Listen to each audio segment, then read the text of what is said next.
for you to share a little bit more about how people pleasing is actually a control problem.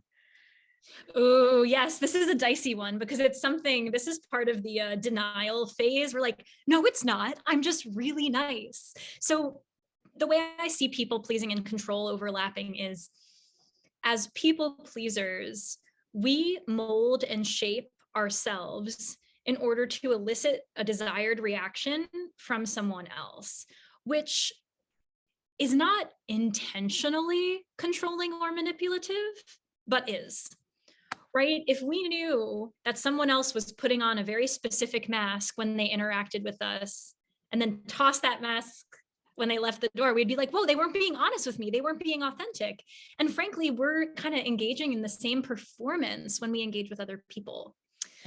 And it is, whether it's like, whether the core intention is we're doing it to be loved, we're doing it to be liked, we're doing it so that they enjoy us, whatever, like it is controlling. It's just really interesting. And sometimes the thought of being authentic or transparent freaks us out because we sometimes don't even know who we are when we are not people pleasing. And so there's also an element of like self-discovery there that is really important.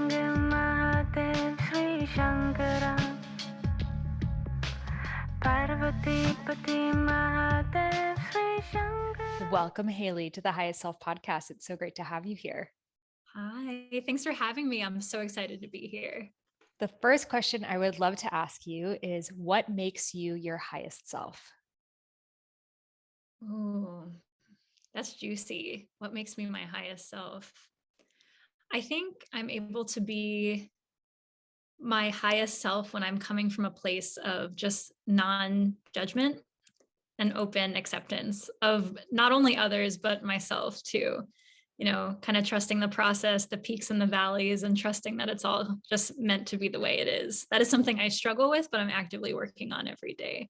I love that. And I think it's so important to remember that you're your highest self, even when you're like learning new and maybe challenging aspects about yourself. And you're like, what's wrong with me? How did I not realize this? And like to continue to have that compassion for yourself. And that's why I'm so excited to chat with you today, all about people pleasing and codependency, but really like the more covert ways that this can show up in our lives. Because I just shared with you how I never considered myself to be a people pleaser ever. Like I could spot in other people, but for me, I'm like, no, I speak my truth. I'm independent. I'm an empowered woman.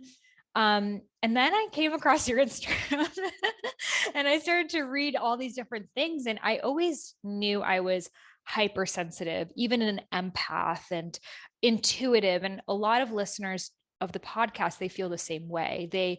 Since the time they were a kid, they could feel into what everyone in the room was feeling. And in my own journey, I've realized that, like, yes, part of this is my gift of like, I'm an intuitive and I channel and I'm able to share messages for the collective. And I had a father growing up that was really angry. So I needed to attune to how the room was feeling. And that's also why, for me, if I could feel that there's something off, it's like I feel it in my own body. And that is actually how people pleasing and codependency can show up. Like, for example, if my husband is like kind of upset, I'm like, what's wrong? Are you sure? Are you sure everything's okay? And it's like, that's the people pleasing. So can you share some of the more covert ways that people pleasing can show up, especially for spiritual people? Yeah. Well, I love that you led with that because I really do think it's a yes and like we can find the origins of people pleasing in our past and we can acknowledge that in many ways it's a superpower for our present selves because so many of us do identify as empaths or HSPs and really have almost this hypervigilance towards other people's emotions or experiences and, blessing and a curse, right? Because at times it makes us very aware and very attuned. And at times we are so vigilant to others' emotions that we kind of forget our own in the process. And I think that's where people pleasing can come up in a way that could be a little more self-destructive. I think some of the covert ways, for me, I think of people pleasing, if you're a generous person, you're not necessarily a people pleaser. If you love to give, you're not necessarily a people pleaser. For me, that language, we really enter people pleasing when we start giving and caring for others at the expense of ourselves or begin sacrificing in the process. And I think especially for those of us who are interested in spiritual work, this can be a tough middle line to walk, because so much of spiritual work is about like being of service and helping other people and helping others actualize themselves. And it's really important to look within and ask ourselves the question, is my cup full? Am I doing this out of a sense of genuine caring and enthusiasm and inspiration? Or am I doing this because this is how I get a source of worth and value? And without this giving, who would I be? So all these ways, people pleasing can just kind of show up for us in ways that eventually force us to like sacrifice or neglect ourselves. And that's how something's a little off. So true. So you said on your Instagram, recovering people pleasers have a tendency to try to change people who can't or won't meet their needs into people who will meet their needs, instead of taking others' willingness at face value and prioritizing more reciprocal relationships. Can you share more about this? Yes. So I think a really good example of this, right, is let's imagine, I have been there. I'm sure many of the listeners have been there. Let's imagine we're in a relationship with, this could be platonic or romantic, but a person who, seems to require like more distance or space than we want, or someone who is maybe a little bit less affectionate than we would want, or a little bit less emotionally available than we would want. Instead of in the moment saying, it seems like there's a fundamental mismatch between what my needs are and what this person can give, which others would do, it's common for us to almost think that we can control or change the other person into meeting our needs. And ways we might do this include, having the same argument 18, 19 times, hoping we'll change the person's mind so that they do care for us and give us greater affection. Or we will try to shapeshift ourselves and try to become a version of ourselves that this other person could magically love more or be more available for. Like there's this tendency in us to not necessarily take the other person, limitations at all, at face value, but rather to try to shift the situation to meet our needs. And one of the ways we do that is just by not setting clear boundaries around what we need and who we are. I love that so much. And, I caught myself different times, especially in friendships. Like I would notice something about someone and think, oh, well, that's okay. Like no one's perfect. So like, I shouldn't judge that. And then I would notice that thing again and again. Like, for example, let's say someone would like always talk shit about people. I would be like, maybe that's just their way of processing things, but like, they're never going to do it to me until that thing comes around to you. And I think sometimes people pleasers, like maybe we want to see the best in people, and we have that strong knowing that everyone has their shadows, everyone has, their things that may not be as appeasing. But I guess the difference is we keep holding on, like thinking that somehow it's not going to affect us when it is. Yeah, like exactly. We keep holding on, trying to change them or change ourselves to make it work. When sometimes I think this is so important, like what you just said, sometimes there's just a fundamental mismatch and there doesn't need to be blame in that. We don't need to say they're too much or I'm too little or they're too little. It can really just be a question of we're two puzzle pieces and the edges aren't lining up, and there doesn't need to be blame in that. It's just not really working. And I think a lot of us question ourselves for being like, oh, I'm just being too sensitive or I'm being too demanding, instead of just kind of letting those needs or even sensitivities just be what they are and like honor them. That's a highest self thing for me too, is trusting my own intuition and saying, oh, I'm sensing I have a sensitivity to this. Why don't I honor it instead of judging or shaming myself for being too sensitive, which is a phrase I really don't love. So true. And I feel like when I, like, for example, I had this friendship breakup that happened and there was a fundamental mismatch, but for so long, like I just didn't maybe want to look at it. And then when I started to like look back at, okay, where were the little pieces of the puzzle that I wasn't paying attention, I realized that I prided myself in being so chill, so easygoing. I'm someone that goes with the flow. I don't rock the boat. And I had this coach and he's like, why don't you like call out behavior that's not serving you. I'm like, I don't want to be one of those people. Like, those people are so demanding.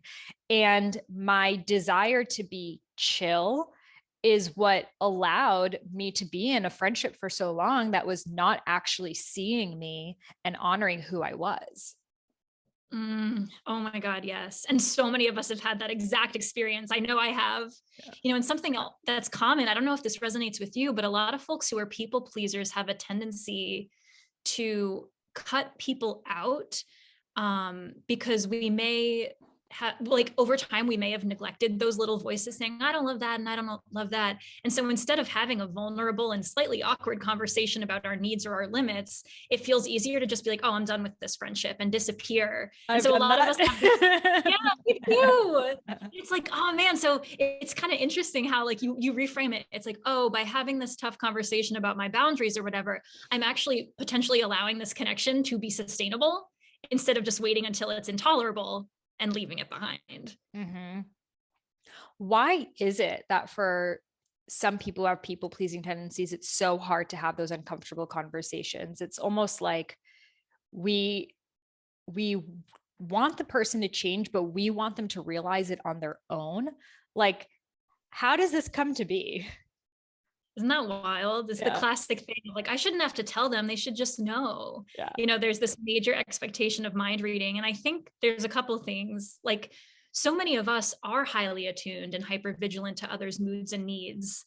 And that may be because we're intuitive or an empath. It could be because we have trauma in our past or have learned that as a coping mechanism. Regardless, we sometimes expect others to have a similar degree of hypervigilance to us just Mm-hmm. because we have it to them, which is really kind of an unrealistic expectation of a lot of people. Sometimes we just need to say what our needs are in order for those to be met effectively. And that's scary for us. I think a lot of us, the second piece too, I don't know about you, but I know a big one for me is there was always this fear of almost like abandonment, because somewhere along the way, I learned that I was loved and seen as valuable when I was putting others first, especially in childhood, right? If I was the chill one, like you said, the go with the flow, that's how I got love. And so to have this fundamental reframe and say, whoa, I'm going to start speaking my needs now and setting boundaries. Am I going to lose what makes me lovable? Will people leave? I think that's a really deeply embedded, sometimes not even quite conscious concern we have. Mm-hmm. So true, because if we spoke out our needs and that person cannot meet them, then we're faced with a decision of potentially not being in the relationship. And for some of us, that's just too hard to even think about. So we're like, I'd rather not know if this person could meet my needs, because at least I could maintain this relationship than speak it and potentially be rejected and then have to do what comes next. Exactly. It's like you said, it's a fear that we don't even want to face it sometimes because it's so scary. Mm. So you spoke about these stages of grief that come when you realize that you may have people pleasing traits. What are some of these stages? Oh, that's really interesting, right? So, yeah, so like the stages of grief model, which is typically applied to grief and loss of, like, relationships and people, I realized it could really be also applied to realizing you're a people pleaser. First there's denial, kind of like what you had alluded to earlier. Like, I'm not a people pleaser. I'm just so giving and like so chill and so friendly. Many of us don't see that as a difficult thing. It's like, oh, that's just who I am. But then we realize that we've shrunk ourselves down to be more palatable or acceptable to other people. And there's all these shadows and sides of us and needs of ours that just haven't seen the light of day, that are just as much us as the flow, go with the flow, chill sides. And then I think, I forget the stages all in order, but sometimes there's also anger, which is really interesting, because I think for a lot of us, if we've spent years and years shrinking ourselves to be more lovable to others, when we finally start reclaiming our voices and speaking up in those hard moments and speaking our needs, there's this tendency I notice in my clients and folks I work with to be really angry, for all the times that they didn't speak up for themselves and all the people in their lives that allowed them to do that. So in other words, like people who really seemed to benefit from our people pleasing, a lot of us get really furious with them. Like, you encouraged me to be small. You don't want my truth. You just want this version of me that's not really me. And there's something almost like sacred or holy about that anger that arises in us when we start breaking this pattern. It's kind of like this inner self saying, I deserved better, and now I'm not settling for less. But it can be really uncomfortable. Have you ever experienced something like that anger or kind of just like retroactive feeling?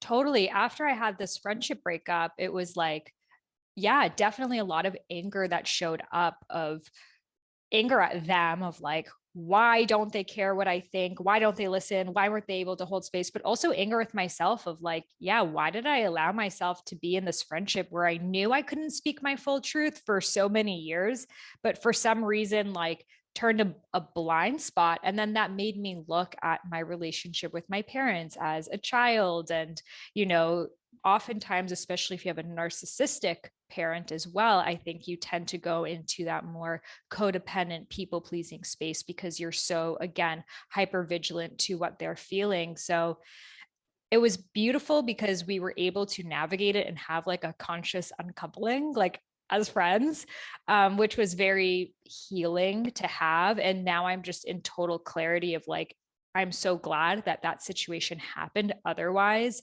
we wouldn't have gone different paths. So every single stage of grief really led to this deep clarity and knowing that the moment that I feel that I'm not being honored or seen in a relationship, I'm going to try to speak it then rather than let years and years add up. And yeah, and I think for a lot of people too, what they struggle with in setting boundaries is the guilt that might happen after, of, well, what if that person doesn't like it? And then I feel guilty and I feel bad, and that's going to weigh on me. So it's easier for me to just like go with the flow or do the thing than to set the boundary and feel guilty. So can you speak a bit about this as well?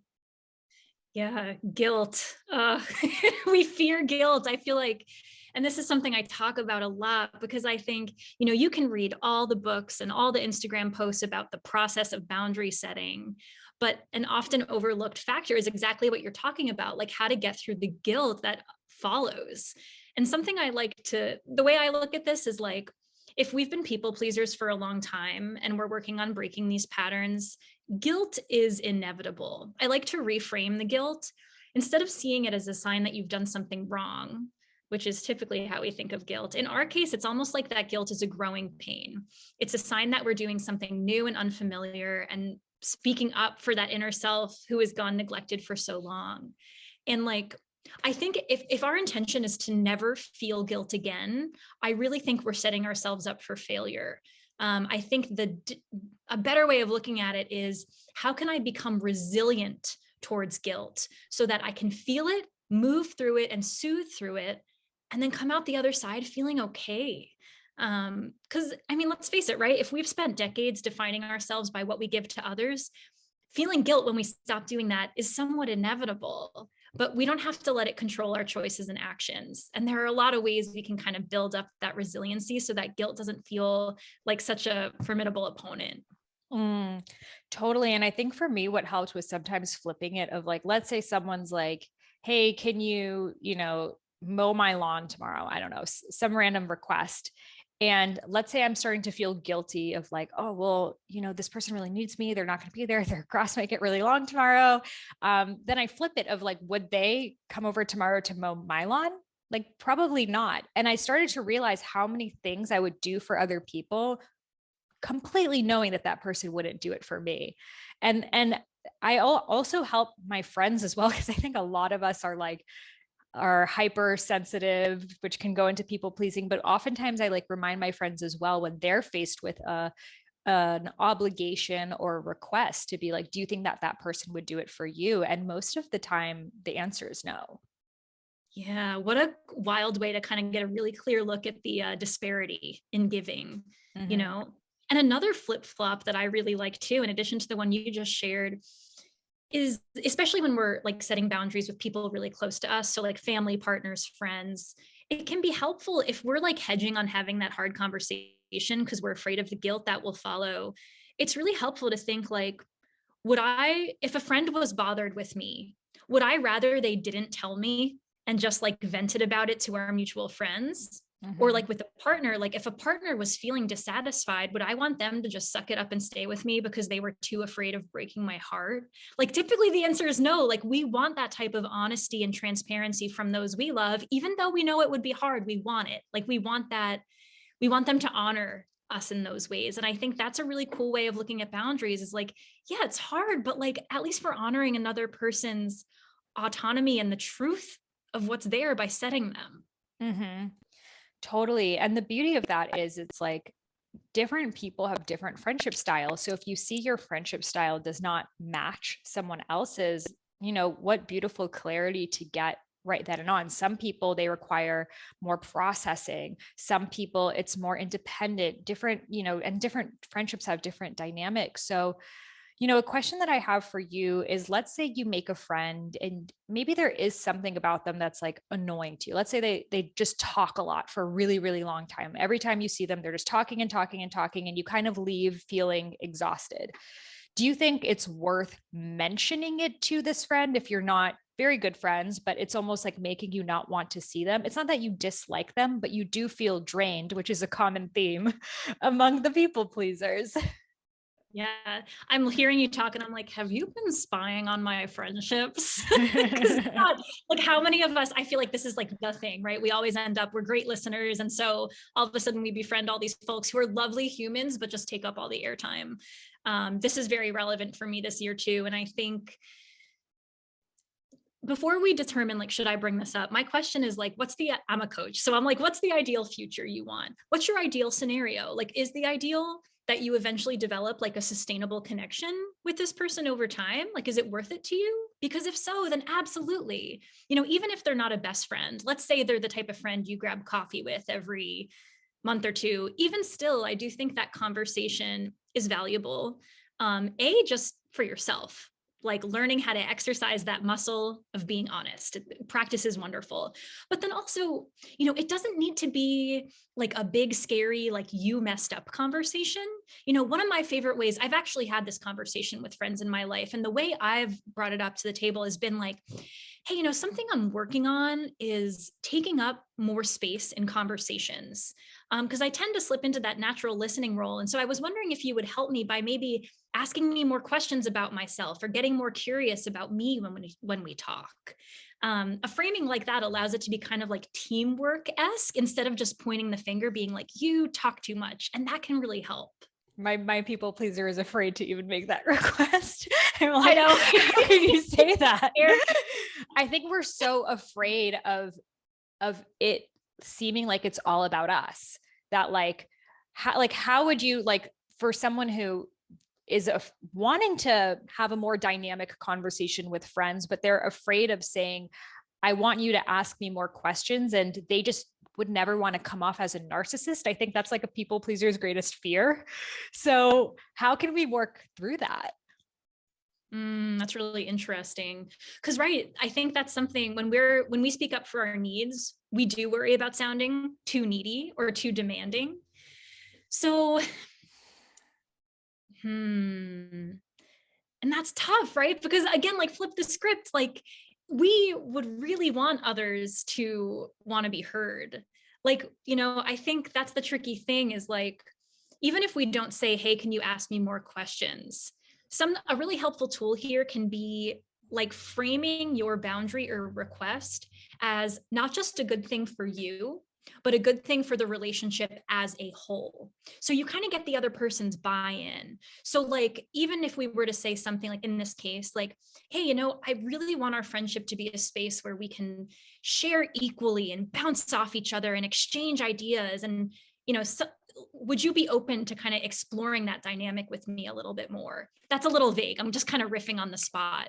But the tool here of like framing a boundary as a benefit to the relationship overall can actually really help, because it makes it less about our needs and more about, how could this relationship really thrive? And in a lot of cases, a more equal conversation would really help that.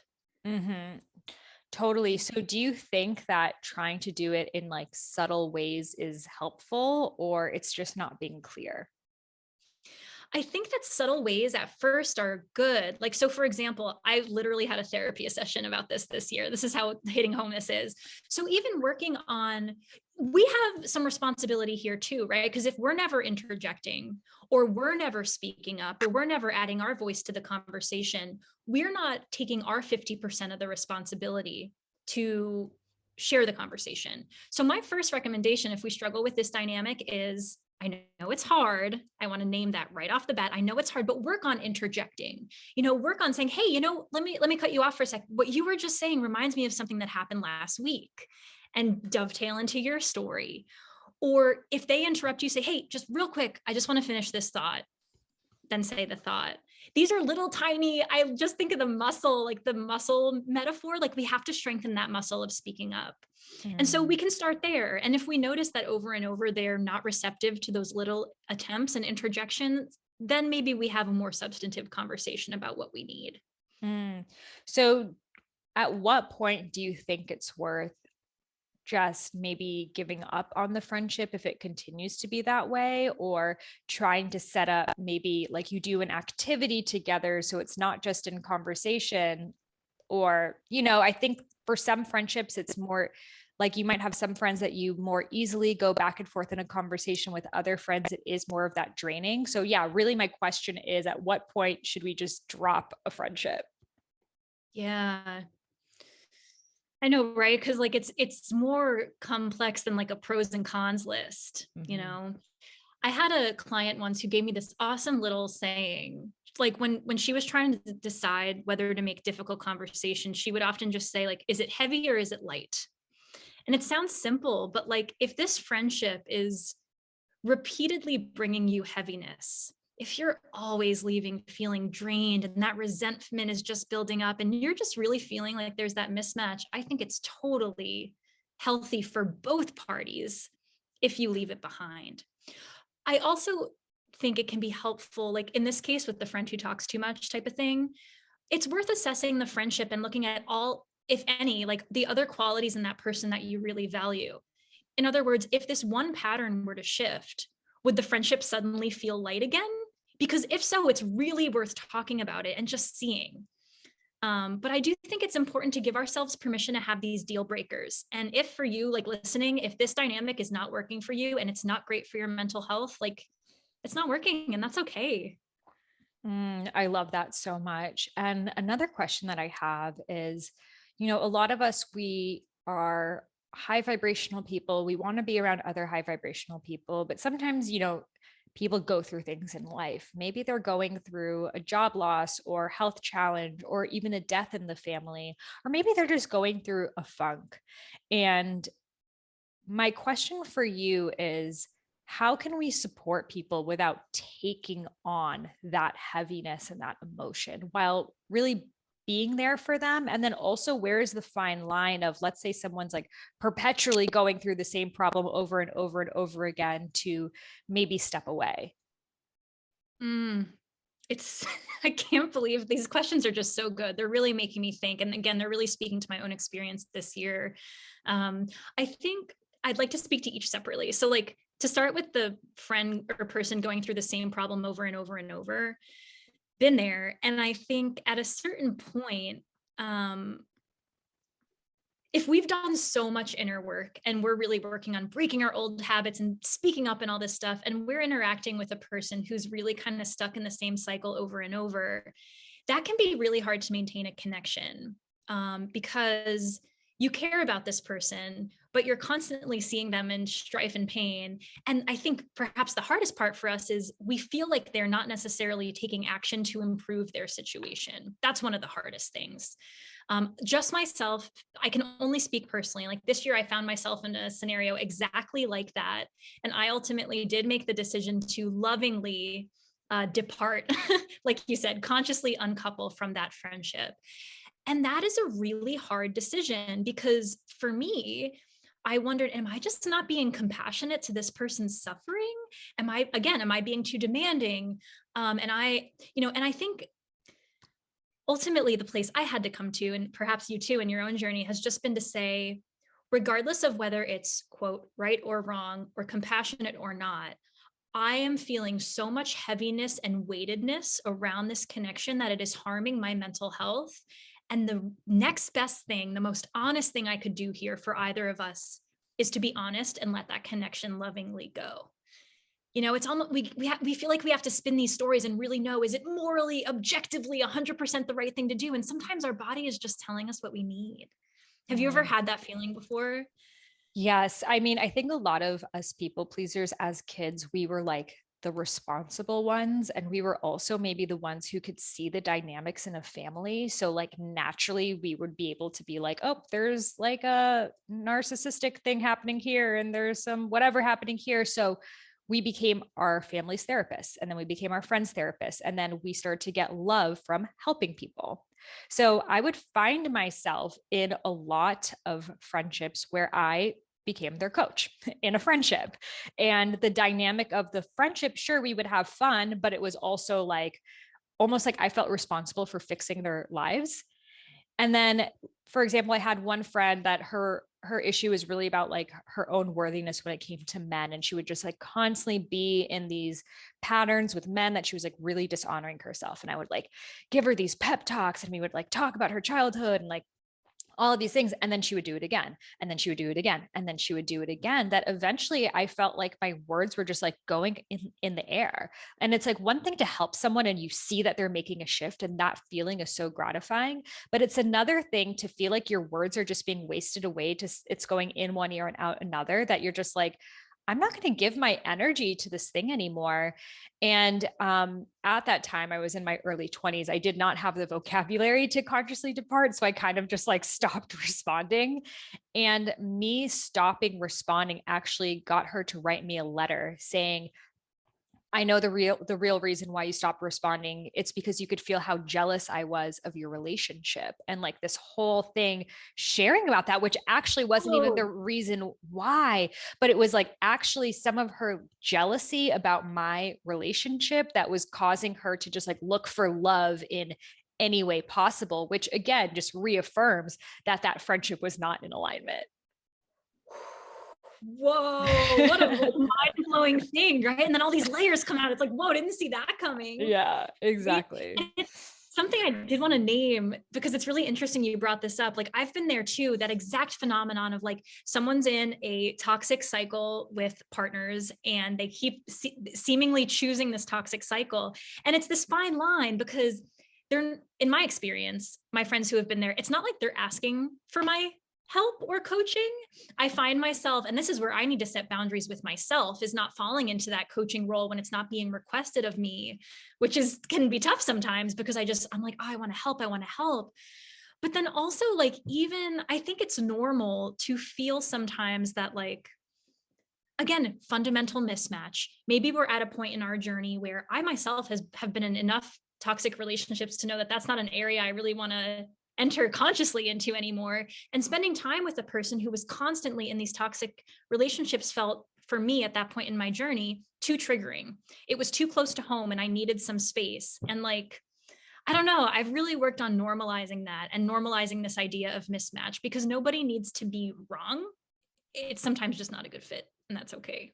And part of what I realized too is why I go into this coaching dynamic with friends, which I don't really do so much anymore because I surround myself by empowered people, but it's almost like I feel what they're going through so much that I want to coach it and fix it so I don't have to feel it anymore. Yes. Oh my God. Yes. Yeah. I remember that speaks to me so much. I remember my therapist saying to me, especially in this case, it's like, it sounds like this friend is actually not feeling her anger with regards to her toxic relationship, and you are feeling her anger instead. Mm-hmm. It's almost like if someone isn't feeling their feelings, we feel them instead, which becomes very heavy and uncomfortable. Totally. Like, for example, my husband, he works with a lot of like DJ producers, he works in the music industry, and they're not really like doing personal growth. So it's like hard for me to hang out with a lot of the people because it's just, I instantly go into like, what is your dharma? Why are you here? Like, how can you embody your fullest expression? And like, I start coaching all of them. And then I'm drained after of like, oh, like I can't be around these people because I have to fix their lives. And it's like, he's like, they didn't ask, you just started. And I'm like, oh, it's because, yeah, it's this, I see what you need so clearly. And it's like blasting into my face that I can't help but to fix you and be there for you. But again, that's not a them thing because they hang out with people all the time who aren't doing that for them. It's a me thing.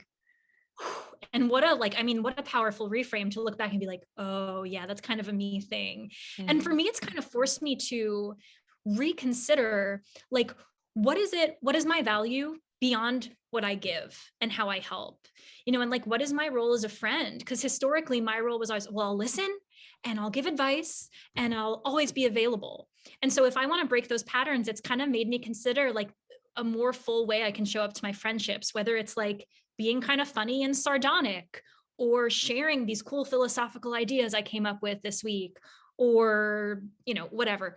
And all these ways are kind of foreign, at least to me, because taking up space with myself feels scarier than letting myself just be a vessel for whatever other people want to share. So that's a muscle I'm actively working on building, is being like, no, I'm valuable when I take up space with myself, and people actually want to know me. They want to hear my stupid, silly jokes, and they want to hear my humor, and they want to hear my ideas. And that reframe has been fundamental too. I love that so much. Just changing the way that you enter into friendships, of maybe like typically when you meet up with a friend for coffee, or like, so how has it been since last time I saw you? Tell me everything. Which again, I think for a lot of us as like women, we've been conditioned to like, that's how we hang out. Like I had this realization a few years ago that I'm like, I don't like meeting up for coffee or a Zoom date and just talking about all of the events that have happened to us since the last time we saw each other. Like that doesn't feel good for me to hear, to be honest. I don't think that person really cares. And, oh, and then I got into a fight with this person. And then this, it's just like almost like we're using each other as journals rather than friendships that now I've made it. And for the past couple of years, I'm the person who will like come up with activities. I'm like, we're making gingerbread houses for the holidays. Do you want to come? Or we're doing an arts night or playing the drums or something like that. And honestly, that's what everyone wants. People don't really want to just talk about their problems. It's just we don't really know how else to hang out. So be that person to create the type of activity or environment that you want to be a part of. Oh man, I love that. I literally just wrote this down on my paper, activity-based games, because Gingerbread night. No one will say no. Yeah. And I think this is one way, I think Esther Perel talks about this in her books, but this idea of like the feminization of intimacy, meaning we've come to understand intimacy, especially among women, as exchanging intimate details of our hearts and lives. And while that's extraordinarily valuable, and I love that stuff, it's almost like, especially in my experience among other women, we've like devalued the importance of just like doing stuff together, which is something I notice a lot of like male identified folks use a lot of activities as like a bonding strategy. And that's something I've been talking about lately with my women friends, exactly like you said, is like incorporating more of those activity-based hangs. So you're not just, I love that, using each other as journals. Mm-hmm. Damn. Totally. And I think also too, I try to ask interesting questions that, again, sometimes people are just having a conversation based on where they're at. But if I ask a question of like, if you could have dinner with 3 people dead or alive, who would they be? It's like instantly the conversation is going to get more interesting. So whether it's like at Thanksgiving or just hanging out with a group of girls, that it could turn into like gossiping or whatever, I just ask these questions and everyone gets really excited. Like, what's your new moon intention? Or, what's your word for this year, etc. So I feel like just being curious about people is what we really want. So all of that is so good. Now, I would really love for you to share a little bit more about how people pleasing is actually a control problem. Oh, yes, this is a dicey one, because it's something, this is part of the denial phase. We're like, no, it's not. I'm just really nice. So the way I see people pleasing and control overlapping is, as people pleasers, we mold and shape ourselves in order to elicit a desired reaction from someone else, which is not intentionally controlling or manipulative, but is. Right? If we knew that someone else was putting on a very specific mask when they interacted with us, and then tossed that mask when they left the door, we'd be like, whoa, they weren't being honest with me. They weren't being authentic. And frankly, we're kind of engaging in the same performance when we engage with other people. And it is, whether it's like, whether the core intention is we're doing it to be loved, we're doing it to be liked, we're doing it so that they enjoy us, whatever, like it is controlling. It's just really interesting. And sometimes the thought of being authentic or transparent freaks us out because we sometimes don't even know who we are when we are not people pleasing. And so there's also an element of like self-discovery there that is really important. But a lot of people don't like this idea. I'm just going to say it. Like a lot of people like, because it's tough, right? Because if a lot of us developed people pleasing as a coping mechanism to, as you alluded to, and I alluded to, stuff that went down in childhood. And so there's a really strong resistance. It's like, whoa, don't tell me I'm being controlling. Like this is a trauma response. I didn't choose this. And both can be true. Our people pleasing can be a trauma response, and we need to have compassion for that. And we need to understand how our people pleasing can harm or manipulate other people in ways that don't serve them. Yeah, I think about like, if you think about the wounded mother archetype who, she does the kids' laundries and she calls them, she's like, please, are you going to come home this weekend? Please, I'll make your favorite dish. And it comes off as people pleasing, but really it's control. Like, really, it's, I'm going to be so overtly nice and do everything you want because I want you here. And often they want you there for their own emotional support. Right? It's like once you get there, then it's like, here's what I'm going through. And it's like almost like they reeled you in with the people pleasing, but actually there's an element of, could be in some cases, narcissism under people who may come off as people pleasers. Yeah. To inspire that sense of like indebtedness. I remember this one time I had a roommate, and this roommate brought two of their friends over every so often. And they were cool people. And I really wanted them to like me. Right. So, and I just say this, it's like awkward, but it's true. I wanted them to like me. So back then I would like ask really specific questions and just be really bubbly when they were around and really do it up. And I remember after a couple of these hangs, these folks were perfectly civil to me. They were perfectly friendly, but they didn't seek extra connection. They weren't texting me. They weren't reaching out to hang. And it was fascinating because I felt really wounded. And I was like, how dare they? I actually shifted it in my mind. And I was like, they're so cold and mean, so standoffish. But then I realized, I was like, whoa, like I wasn't doing this to be genuinely friendly. I was doing it because I wanted a certain reaction from these two people. And to see that play out in myself and to see all the resentment I held when they didn't hold up their end of the bargain was so illuminating for me. And it really forced me to consider, like, how often are we giving this kindness freely? And how often are there strings attached?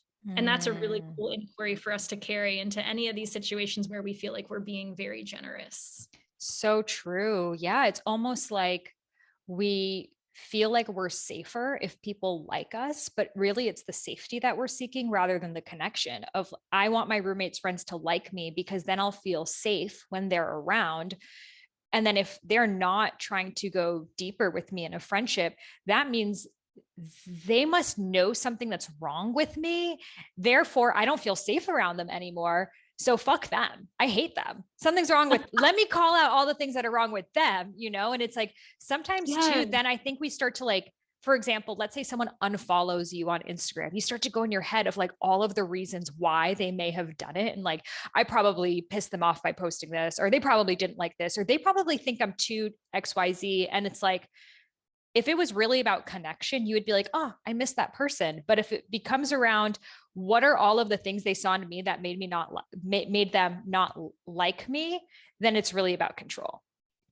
Yes. I love how you said, like, if it were really about connection, it would be different. Right. And that's totally true. Even with like the giving, like, oh, let me make you dinner. Let me give, let me help you. Like, if it were truly about giving, how they respond to that giving, it wouldn't matter whether they accept it or not. We care about helping them. But with people pleasers, there's this tendency, if we're trying to help or fix something for someone and they don't need our help or they don't want it, we become very resentful sometimes and we make it about us. And that's how we know the intention wasn't to connect and give. The intention was to be valued by this person, which is a human thing. But again, like with all these behaviors, like when they dominate or control how we interact with other people, it's harmful. So true. Another thing that you shared is folks with codependent tendencies tend to over focus on things over which they have no control, others' feelings, others' actions, and under focus on things over which they do have control, their own future needs, emotions, and reactions. Can you share a little bit more about this? Yeah, for sure. This is one of my like favorite ideas in this whole like codependency or people pleaser canon, because while at first it might sound kind of disheartening, I actually find it really empowering. Because it's true, like ways we focus on, I'll just give a quick breakdown. Like we focus on others' feelings and actions by shape shifting and trying to elicit desired responses from people and giving help where help isn't needed. Or we try to control others' relationships by playing middleman or playing therapist or enabler. There are all these ways that we kind of reach our hands into other people's lives and play around. When in actuality, that's really all beyond our control. We might have a little influence, right? But really, what other people choose to do with their bodies and time is up to them. And it can feel so liberating to recognize when we've overextended ourselves and redirect that energy home through things like setting our boundaries, prioritizing time to meet our fundamental needs instead of waiting for someone else to mind read our needs and meet them for us.